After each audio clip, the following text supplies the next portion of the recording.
बार बार cease fire तोड़ रहे पाकिस्तान पर भारत का पलटवार। पिछले कुछ दिन में आतंकी लॉन्च पैड पर पिन पॉइंट स्ट्राइक। आज भारत की ओर से कोई फायरिंग नहीं।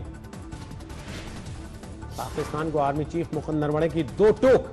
कहा नहीं बचेगा एलओसी पार करने वाला कोई भी आतंकवादी।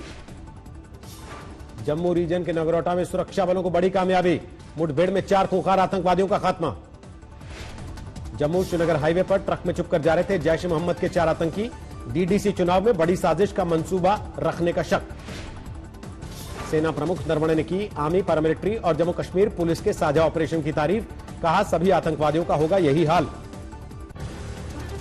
एनकाउंटर से पहले जम्मू के आईजी ने आतंकवादियों से की थी सरेंडर की अपील। सेब के ट्रक में छिपे आतंकियों ने नहीं मानी बात। आतंकियों से बरामद भारी मात्रा में हथियार और गोला बारूद। 7.5 किलो आरडीएक्स, 11 AK राइफल, सैकड़ों कारतूस और 30 हैंड ग्रेनेड जब्त। जम्मू के अस्पताल में घायल जवानों से मिले उपराज्यपाल मनोज सिन्हा। कहा सुरक्षा बलों के अदम्य साहस को मेरा सलाम। जम्मू कश्मीर के पुलवामा के परिगाम इलाके में भी मुठभेड़, मारा गया एक आतंकवादी।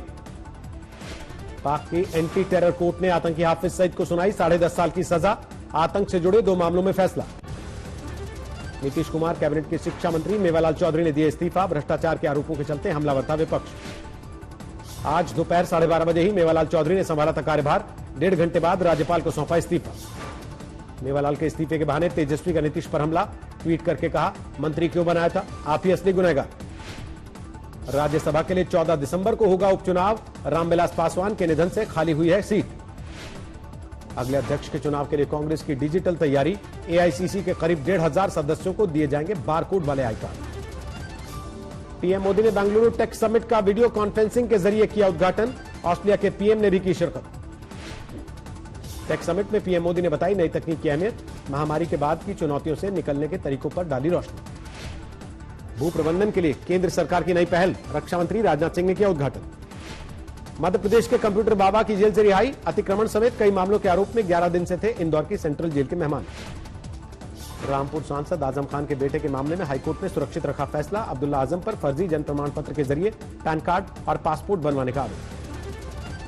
पश्चिम बंगाल के कूच बिहार में बीजेपी कार्यकर्ताओं की हत्या पर हंगामा। नेशनल हाईवे जाम करने की कोशिश। पुलिस ने बीजेपी कार्यकर्ताओं पर बरसाई लाठियां। कई लोग लिए गए हिरासत में। कूच बिहार में बीजेपी ने तृणमूल कांग्रेस पर लगाया हत्या का आरोप। टीएमसी का आरोपों से किनारा। बंगाल के नार 24 परगना के बबनपुर इलाके में बीजेपी दफ्तर में आगजनी। पार्टी का टीएमसी पर हमले का शक। टीएमसी ने किया बीजेपी पर पलटवार। कहा बाहरी लोग आकर हमें डराने की कोशिश करेंगे तो बंगाल के लोग बर्दाश्त नहीं करेंगे। दिल्ली में कोरोना की तेज रफ्तार के चलते सख्ती की तैयारी। मास्क नहीं पहनने पर अब 500 की जगह 2,000 रुपए का जुर्माना। बात नहीं बनती तो फिर थोड़ा सा टाइट करना पड़ता है। तो फाइन अभी 500 रुपए था, इसको बढ़ा के 2,000 रुपए फाइन किया जा रहा है। कोरोना से निपटने की तैयारियों को लेकर केजरीवाल सरकार को हाईकोर्ट की फटकार। कहा हालात काबू से बाहर हुए तब जाके उठाए कदम। हाईकोर्ट ने हालात को बताया डरावना। कहा रात में जलाए जा रहे शव। दिल्ली सरकार को नई स्टेटस रिपोर्ट दाखिल करने का निर्देश। दिल्ली में निजी अस्पतालों के 260 आईसीयू बेड कोरोना मरीजों के लिए आरक्षित। कोर्ट ने सरकारी वेबसाइट पर जानकारी डालने का दिया है निर्देश। कोरोना से निपटने में डॉक्टर्स के सहयोग की केजरीवाल ने की तारीफ। मृत्यु दर कम रहने का दिया है हवाला।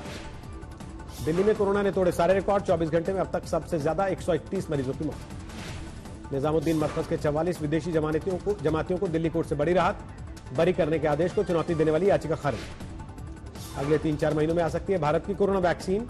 स्वास्थ्य मंत्री डॉक्टर हर्षवर्धन ने दिया भरोसा। कोरोना टीकाकरण की तैयारियों में अभी से जुट गई है केंद्र सरकार। स्वास्थ्य कर्मियों और 65 साल से ज्यादा उम्र के लोगों को पहले दी जाएगी वैक्सीन।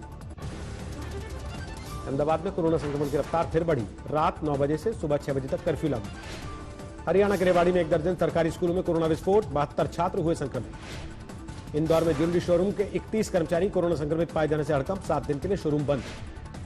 अकोला में स्कूलों के 4,000 शिक्षकों और 2,000 कर्मचारियों की कोरोना टेस्टिंग। जांच कैंप में ही मची भीड़भाड़। उपचुनाव में जीते गुजरात के 8 बीजेपी विधायकों ने ली शपथ। स्पीकर के दफ्तर में सीएम रिपाणी की मौजूदगी में हुआ कार्यक्रम। बागपत में हरियाणा के किसानों की दबंगई। सीमा विवाद के चलते फसल जलाने का आरोप। सोनीपत में भी सीमा विवाद के चलते हंगामा। यूपी के किसानों से झड़प में 1 दर्जन लोग घायल। बुलंदशहर में चलती कार से बाहर निकलने का जानलेवा स्टंट। वीडियो वायरल होने के बाद आरोपियों की तलाश रही है पुलिस। पटना से सटे मनेर में सोन नदी पर बना 6 लेन पुल ट्रायल रन के लिए खुला। पटना, भोजपुर और छपरा के लोगों को मिलेगी जाम से मुक्ति। विश्व धरोहर सप्ताह के मौके पर ताजमहल में खास कार्यक्रम। पहले दिन पर्यटकों को मुफ्त में मिला ताज का दीदार। रानी लक्ष्मीबाई की जयंती पर झांसी में निकली शोभा यात्रा। झांसी की रानी की वेशभूषा में सजे बच्चे। बड़ोदरा में 2 अनाथ बच्चों को मिला आसरा। गुजरात सरकार की योजना के तहत परिवार ने लिया गोद। जालंधर में हुई दर्दनाक घटना। घर में अकेली महिला ने विदेश में रहने वाले बेटे से वीडियो कॉल के दौरान लगाई फांसी।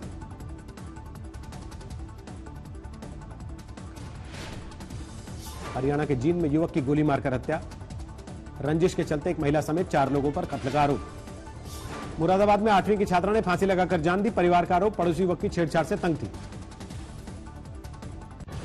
हिंद महासागर में मलाबार एक्सरसाइज के दूसरे चरण का दूसरा दिन। भारत, अमेरिका, ऑस्ट्रेलिया और जापान की नौसेनाएं शामिल। अभ्यास में भारत का एयरक्राफ्ट कैरियर आईएनएस विक्रमादित्य और अमेरिका का यूएसएस निमित्त भी शामिल। MiG-29 के और F-18 ने भी समंदर के ऊपर भरी उड़ान। गुजरात के मंगरोल के पास समंदर में आग की लपटों से गिरी नाव। मछुआरों को सुरक्षित निकाला गया। मालदा में प्लास्टिक फैक्ट्री में धमाका, 5 लोगों की मौत। सरायकेला में जंगली हाथी ने वन विभाग के 2 कर्मचारियों पर किया हमला, 1 की मौत। कोरोना संकट के बीच देश भर में दिखे छठ पर्व के रंग। आज डूबते सूर्य को दिया गया पहला अर्घ्य। वाराणसी में गंगा घाटों पर छठ पूजा के लिए विशेष प्रबंध। सोशल डिस्टेंसिंग के साथ दिया गया अर्घ्य। यूपी में छठ पूजा पर सीएम योगी ने दी बधाई। भोजपुरी में शुभकामनाएं। गाजियाबाद में हिंडन किनारे 50 से ज्यादा छठ घाटों पर हो रही है पूजा। केंद्रीय मंत्री वीके सिंह ने लिया जायजा। बिहार में छठ पर्व की छठा। पटना में मशहूर गायिका पूनम श्रीवास्तव ने सुरीली आवाज से बांधा समा।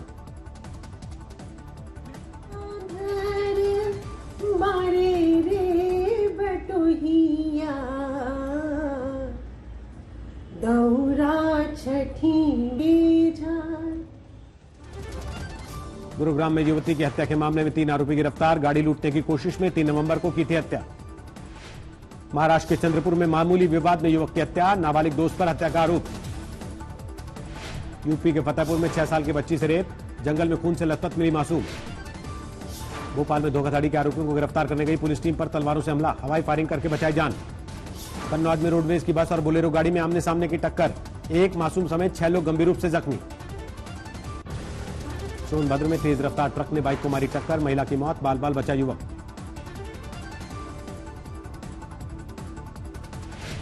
गाजियाबाद में कैदियों को पेशी पर ले जा रही वैन और बस में जोरदार टक्कर। 6 पुलिस वाले जख्मी।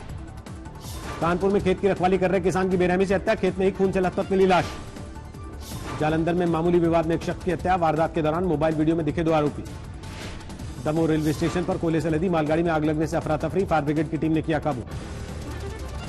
ओडिशा के कटक में निजी फाइनेंस कंपनी के दफ्तर से 12 करोड़ की लूट। 4 हथियारबंद बदमाशों ने वारदात को अंजाम दिया।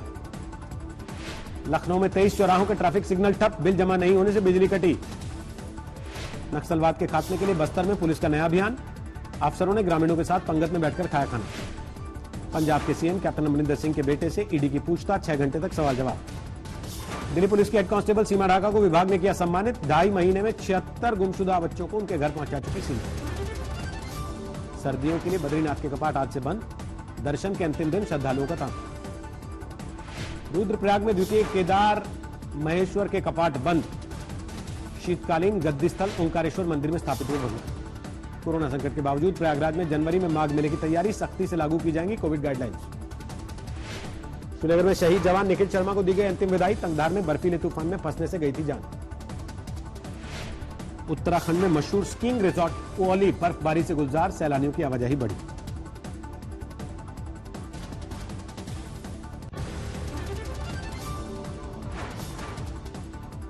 लक्ष्मी विलास बैंक के निवेशकों ने अपने अधिकार छीने जाने के खिलाफ आपत्ति दर्ज कराने की तैयारी की। डीबीएस की 2,500 करोड़ की खरीद में केवल खाता धारकों के हित रहेंगे सुरक्षित। नॉन परफॉर्मिंग लोन 6 सालों के निचले स्तर पर पहुंचने से बैंकों को राहत। प्रोविजनिंग न बदलने से अर्निंग और रेवेन्यू ग्रोथ में भी सुधार। यूको बैंक ने घटाई होम लोन की ब्याज दरें। 4.25% की कटौती के बाद 6.9% नई ब्याज दर। आरबीआई ने Nissan Renault financial services India पर लगाया 5 लाख का जुर्माना। निर्देशों का पालन नहीं करने पर कार्रवाई। ग्राहकों के फाइनेंस की देखरेख के लिए गूगल करेगा कई बदलाव। अलग से गूगल पे ऐप लाने की तैयारी। बीपीसीएल में सरकार की 53% हिस्सेदारी खरीद सकती है वेदांता। रेस में वेदांता समेत 3 कंपनियों में मुकाबला। कोरोना की फाइजर वैक्सीन की डिलीवरी क्रिसमस के पहले शुरू होने का अनुमान। कंपनी ने किया है 95% सफलता का दावा। सोने की कीमतों में लगातार चौथे दिन गिरावट, चांदी की कीमतों में देखी गई तेजी। टाटा सन्स और शापोर्जी पॉलिंजी समूह के विवाद के निपटारे के लिए 2 दिसंबर होगा खास दिन, सुप्रीम कोर्ट ने तय की फाइनल डेट। एप्पल पर लगा 45.5 अरब का जुर्माना, पुराने आईफोन मॉडल्स को धीमा करने के आरोप में पेनल्टी। इजरायल दौरे में अमेरिकी विदेश मंत्री माइक पॉम्पियो गोलन हाइट्स का दौरा करेंगे। 2019 में ट्रंप ने गोलन घाटी पर इजरायल की संप्रभुता को दी थी मान्यता। अमेरिका और दूसरे देशों के साथ परमाणु समझौते में फिर शामिल हो सकता है ईरान, विदेश मंत्री जावेद जरीफ का बयान। कैलिफोर्निया के जंगलों में लगी आग पर बारिश और बर्फबारी से राहत, 1000 लोगों को सुरक्षित जगहों पर पहुंचाया गया। अमेरिका में कोरोना से मरने वालों की संख्या 2.5 लाख के पार, 1,27,00,000 से ज्यादा लोग अब तक बीमार। अमेरिकी राज्य विस्कॉन्सिन में कोरोना के बढ़ते मामलों के बाद सार्वजनिक इंडोर जगहों पर मास्क पहनने के आदेश की मियाद बढ़ी, रिपब्लिकन पार्टी के लोगों से भी मांगा गया समर्थन। दुनिया में कोरोना केस 5,67,00,000 के पार, अब तक महामारी से मरने वालों की संख्या 13,57,000 से ज्यादा। दक्षिण ऑस्ट्रेलिया में गुरुवार को भी कोरोना संक्रमण का एक भी मामला नहीं, फिर भी लागू किया गया 6 दिन का lockdown. US food and drug administration ने पहले कोविड-19 सेल्फ टेस्ट किट को दी मंजूरी, किट के जरिए कोई भी घर बैठे कर सकता है कोरोना जांच। चीन ने कनाडा के साइबर अपराध के आरोपों को बताया बेबुनियाद, चीनी विदेश मंत्रालय के प्रवक्ता ने कनाडा के आरोपों को किया खारिज। आर्मेनिया अजरबैजान के युद्ध विराम के बाद हालात सुधारने की मुहिम, रूसी फौज की देखरेख में चल रहा है शांति मिशन।